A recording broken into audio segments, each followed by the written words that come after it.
কোনো চাঁদাবাজের ঠাঁই হবে না ইনশাআল্লাহ। আমি চাঁদাবাজের ব্যাপারে জিরো টলারেন্স।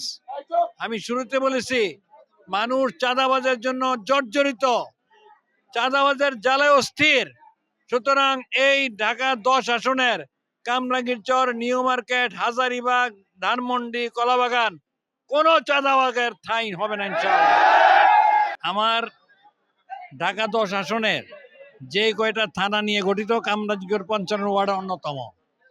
এই এলাকার মানুষের সমস্যার শেষ নেই, গ্যাস নেই, কি দিয়ে রান্নাবান্নি করবে?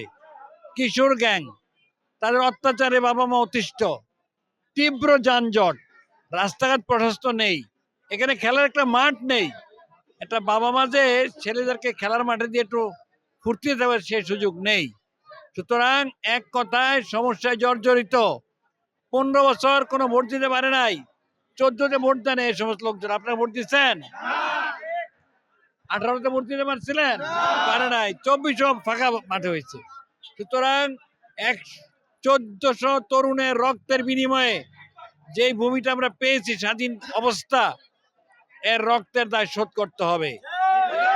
এই জনগণের প্রত্যাশা আর যেন কোনো স্বৈরাচার ক্ষমতায় না আসে, আর যেন কোনো চাঁদাবাজ ক্ষমতায় না আসে, আর যেন কোনো টেন্ডারবাজ ক্ষমতায় না আসে, আর যেন কোনো দুর্নীতিবাজ ক্ষমতায় না আসে।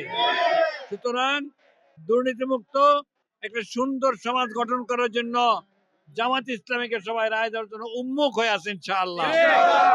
আমার বিশ্বাস জামাত একটা সৎপন্থী রাজনৈতিক দল। এই লোকদের আশাকাঙ্ক্ষা বাস্তবায়নে আমরা ওয়াদাবদ্ধ। আল্লাহ যে সুযোগ দেয় পার্লামেন্টে যাওয়ার জন্য, আমরা এই এলাকার লোকদের কণ্ঠ হয়ে সেখানে গর্জে উঠবো ইনশাআল্লাহ। প্রণয়ন আইন যদি করতে হয় সে আইন প্রণয়ন করব, এবং সিটি কর্পোরেশন সহ এটা মেজরিটি কাজ যেটা করে সেই কাজের দায়িত্ব কিন্তু এমপি না, বাট এমপি ওভারসি করবে, এমপি তদারক করবে। এটার সাথে আইন শৃঙ্খলার সাথে পুলিশ জড়িত, এখানে বিদ্যুৎ, গ্যাস, ওয়াসার সাথে অন্যান্য এজেন্সি জড়িত।